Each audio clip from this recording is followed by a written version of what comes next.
And so right here and right now, I recognize and know that there is only one thing, and that is spirit. It is that one mind, that one consciousness that operates in and through everything. It is that love, it is that light, it is that joy, it is that beauty.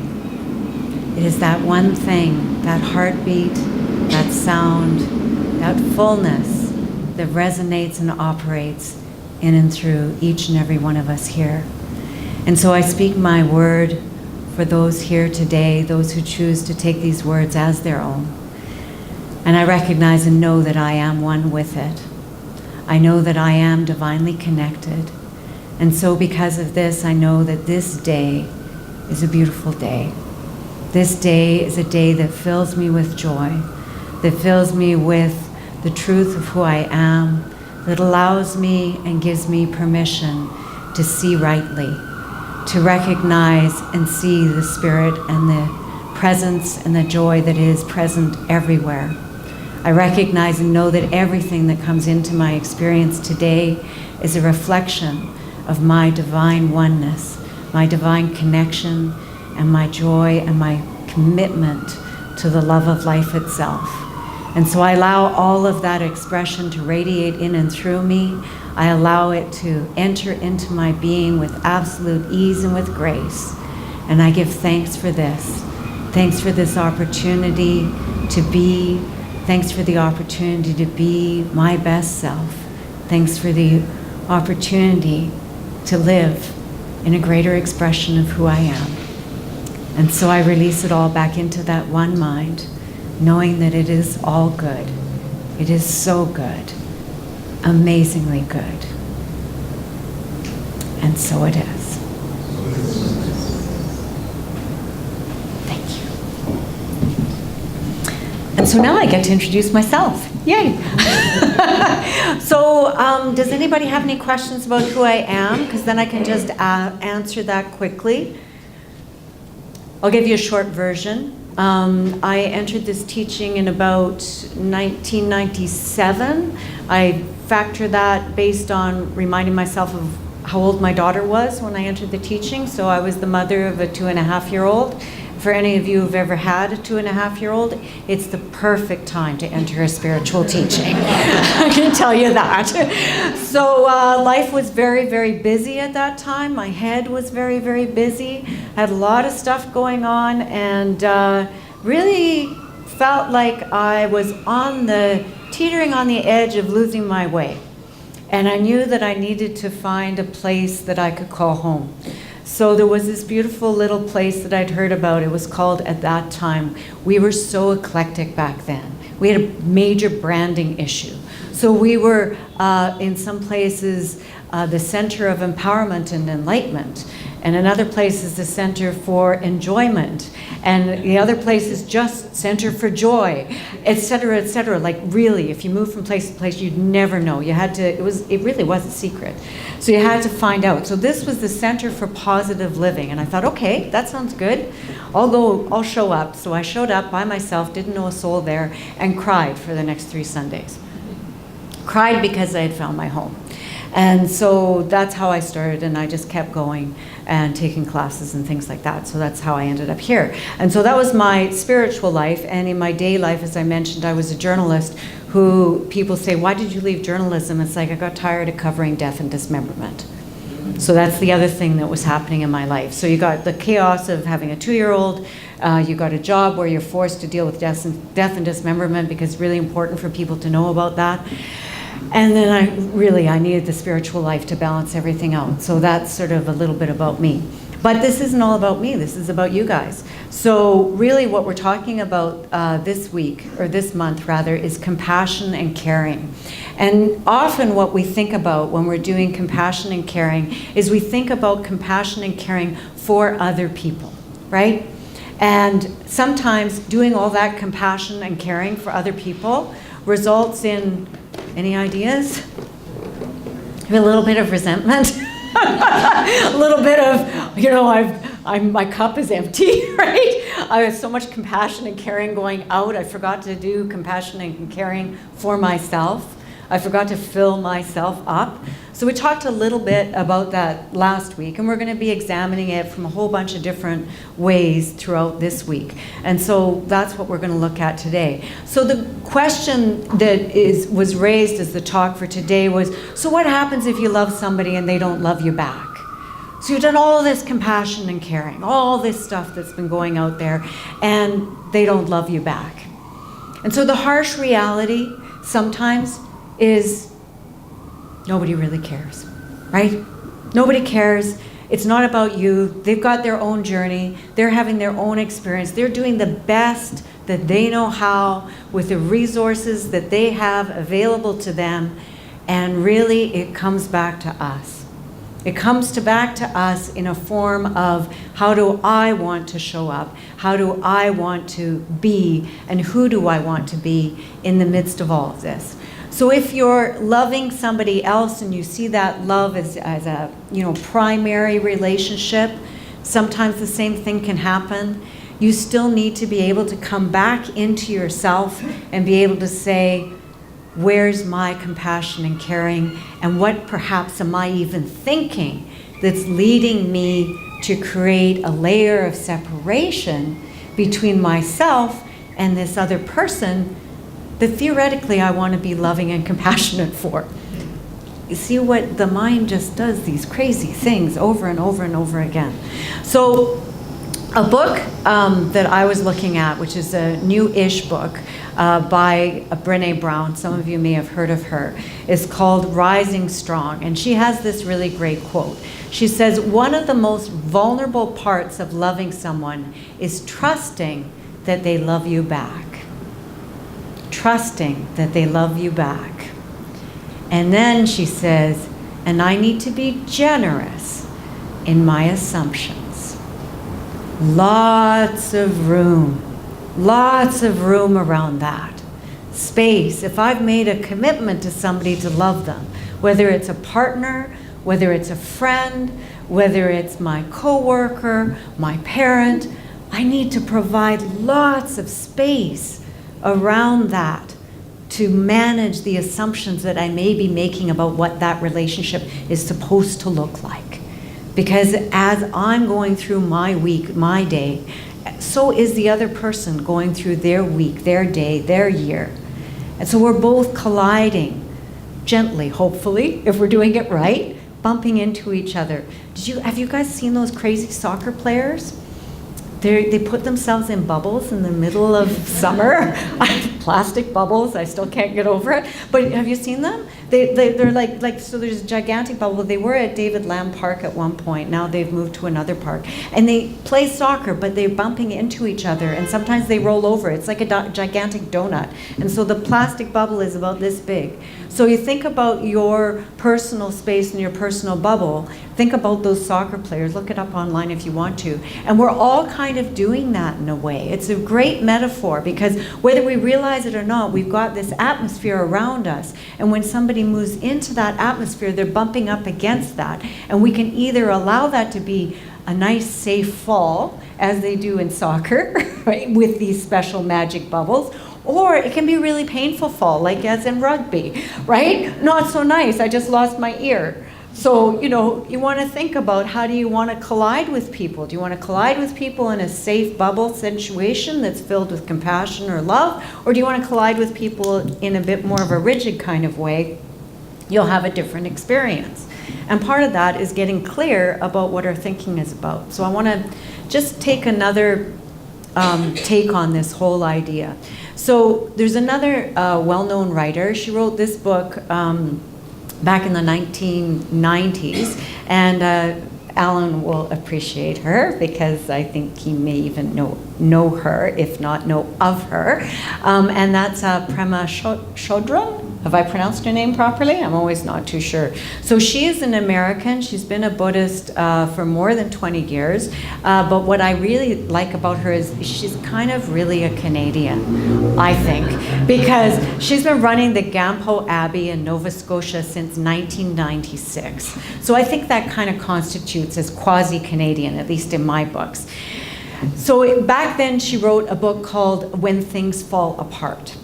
And she took a Buddhist obviously, because that's her training, philosophy on this. And what she says is wisdom is born from pain. Suffering is the main prerequisite for courage. And then she goes on to say, emotions experienced on a multi-level scale can, in time, provide us happiness as a well-practiced habit. So it's all about that thinking and all about that change. So wisdom is born from pain. And when I think about what we do in Science of Mind, we're not really into pain. We don't like to spend a lot of time thinking about pain. We don't like to spend a lot of time ruminating about what it was that happened in my life when I was 5 years old and so did this and did that, and now I've got to relive all of that and have that experience. And in fact, there's now scientific evidence that shows that with people who have post-traumatic stress disorder and things like that, if you put them in a room with somebody who said, been there, done that, moving on, they can infect each other by helping them to relive that. So now they got to undo all that work again. So there is a beauty in being able to say, okay, yes, I'm not denying the experience wasn't there, but I'm choosing my thoughts wisely, and I'm choosing to stay on the path of moving forward in positive experience with my life as it is right here and right now.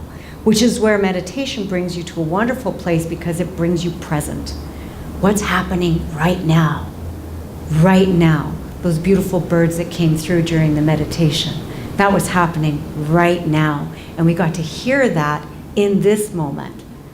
Nothing to do with when we were 5, right? What's happening right now? Who do I want to be right now? So what Brené Brown says is that the real thing, the real steps towards trying to figure out how to have a really good, positive life, and this goes straight back to compassion and caring, is first of all to look at our difficult and uncomfortable times and try to sort of move forward from them from the point of view of, I recognize this thing is still having an impact on my life. It's just about making you aware, not reliving, just making you aware. Wow, I reacted to that person in a not so great way. What's going on there? Oh, that reminded me of.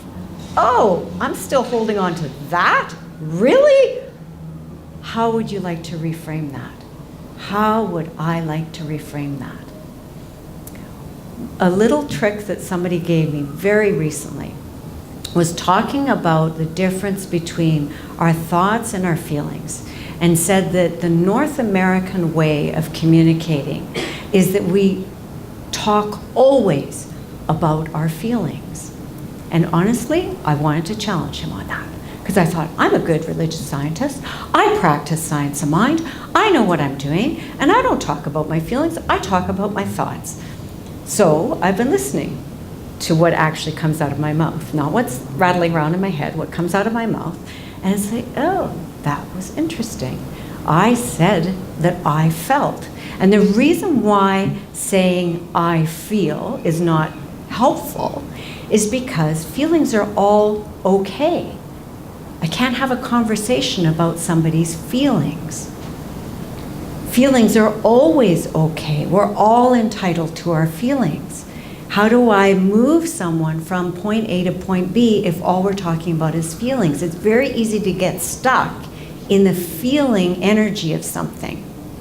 Now, I'm not talking about positive feelings like love and joy and wonderment and all those fantastic things. I'm talking about the ones that move us downward into our thinking.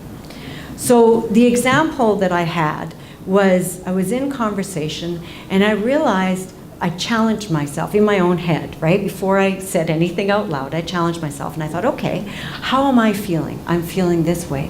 What is that feeling leading me to? Why do I feel that? Why do I feel angry? Why do I feel sad? Why do I feel hurt? And I realized I had a belief. I had a thought. I had an idea about what I thought someone else was doing. I think, I'm just going to throw this one out there as an example, I think you don't like me.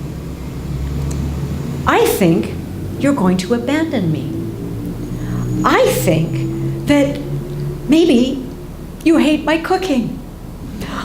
I think, etc., etc., etc. As opposed to, I feel hurt. I feel sad. I feel, right? So now I say, I think you don't like me. And what went on in my head was, as soon as I got clear about what I was thinking, I was then in a place of power. I was in a place of universal power, because instantaneously I knew that that was a falsehood. I knew it was a falsehood. I had gone down a rabbit hole. As long as I was feeling hurt, I felt quite justified in my hurtness. Quite justified. Very easy. In fact, I could even go deeper, because it's like, yes, and that reminds me of, and yes, and now I've got, I don't know, 40 plus years of hurt attached to one thing. Isn't that fascinating? How did that happen? And now the hurt is even bigger than it even started out with. But the moment I was able to recognize what the thought was, I was in a place of power where I could change it. So why is that a spiritual principle as opposed to a psychological thing? The reason why, and I firmly believe that all that's happened is psychology, science, neuroscience, they're all catching up with ancient teachings that isn't just here. It's in Buddhism, it's in Hinduism, it's in the Islamic faith, it's in everything. But we need to be trained in order to hear what it is that's being said, because we haven't been trained to hear it, so therefore we're not even recognizing that it exists. Are you following me? Does that make sense? So I'm going to zip ahead here and just give you some examples, because I don't want you to take my word to it. Sorry, the examples. Here we go. So this is a Persian poet, 1326. Nowhere near the 21st century, not even close. Persian poet, his name is Hafiz. So here's a couple of things that he says. These are quotes from him. I wish I could show you, when you are lonely or in darkness, the astonishing light of your own being. I wish I could show you, when you are lonely or in darkness, the astonishing light of your own being. So what's happening there? There's somebody who is in darkness, feeling lonely, feeling their feelings. And Hafiz says, even in this, you are surrounded by light. Even in this, that is the truth of who you are. That other stuff is not the truth of who you are. I love this one. He obviously has a sense of humor. Fear is the cheapest room in the house. I would like to see you living in better conditions. Again, a thought. And what Brené Brown says is that when we are up against our greatest challenges is when we feel fear, right? That's the signal. That's the signal that it's like, oh man, is it ever tempting to go back to my reptilian brain? I love that. Let's go back there. Let's run. Let's run. Or if we're not going to run, let's tell everybody else around us why that idea is such a bad idea. Because I'm scared. So let's just make it a really bad idea, okay? And we'll all be safe. And we'll just stay here for a really long time. Really long time. So what she says is what we need to do is we need to figure out, when we're experiencing fear, when we're experiencing that we're in a place of separation of something we believe is other, and yet we're feeling compelled, we're feeling called towards it. There's nothing wrong with it, right? We're not burning, we're not really in physical harm, we're not really in danger. It's just we're coming up against a bigger idea of who we could be. What she says is we need to really be discerning about who those voices are around us. Because sometimes that's what gets confusing. One of our temptations is that if we are vulnerable, And she's a big believer in vulnerability. If we are vulnerable and honest about who we are, and I share with you, I'm really scared. Like, you gotta know. We just moved into this new building, into this new space, and yeah, we've been practicing in a really dark cinema for 2.5 years. And this is different. And we hope the chairs are really comfy, and they are. And, you know, we hope that the sound is good, and I think it is. And, you know, we know that there's, etc. You get that, right? So there's some fear, and so I'm going to share that with you and make myself vulnerable. And then the question is, if you come back to me and say something, do I choose to take that voice in or not? Do I allow whatever I receive after having been vulnerable to become the truth of who I am? Actually, you know what? That was a dumb move. Man, oh man, that was dumb. This is just, the whole thing's gonna fall apart. You gotta be kidding me. It's gonna be bad. Okay, now I'm unraveling everything, right? So what she says is the thing you need to do is discern who those people are that are around you. The people who are the light bearers, the people who have gone through the flame, shall we say, walked through done the fire walk, walked through the coals. They've done it themselves. They know the way. Those ones you listen to.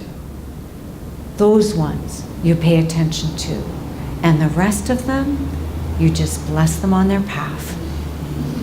You bless them on their path, because if nothing else, maybe they gave you an opportunity to let go and release some of that fear that needed to be released. And now you embolden yourself more so that you can continue on. This is the way that anybody who has ever chosen to, as she puts it, rise strong, does so. And this is the way that we can also care for ourselves in the midst of being compassionate and caring for others.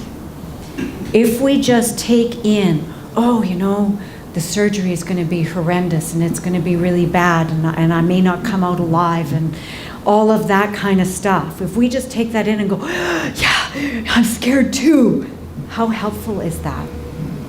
That is not the compassionate and caring way. The compassionate and caring way is, yes, and I'm going to hold a space.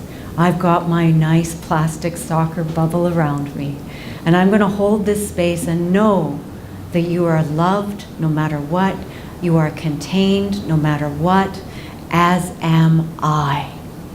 As am I. We are all in that place of absolute unity and absolute connection with a greater power than we realize. And we need to embrace that power and embolden ourselves to really step into it. It's not for the faint of heart. It is not. This is a teaching that requires and demands courage. But this is a teaching that requires and demands courage because it gives us the opportunity to be a greater idea. And then we get to step in and help those who are in those early stages of learning. We get to step in and continue to evolve and continue to share and continue to lift up. That's what we're here for. And we're here for that in 1,000 bazillion trillion ways. And we don't even know what we're capable of. We don't even know how much compassion we can have if we get away from our own stuff. How much joy we can have if we can recognize the difference between our thoughts and our feelings. How much change we can make just by reframing a small little tiny piece of conversation and own the story that we have been telling ourselves and say, I'm done with it. I am done with that story. That is no longer who I am. I'm here in this moment, right now, choosing to be the person that I know myself to be. So we have the opportunity to do great things. And I want to give you one more little quote from Hafiz, because I think he might be my new best friend. He says, "The place you are right now, God circled on a map for you." So thank you for being in this place right now. And namaste.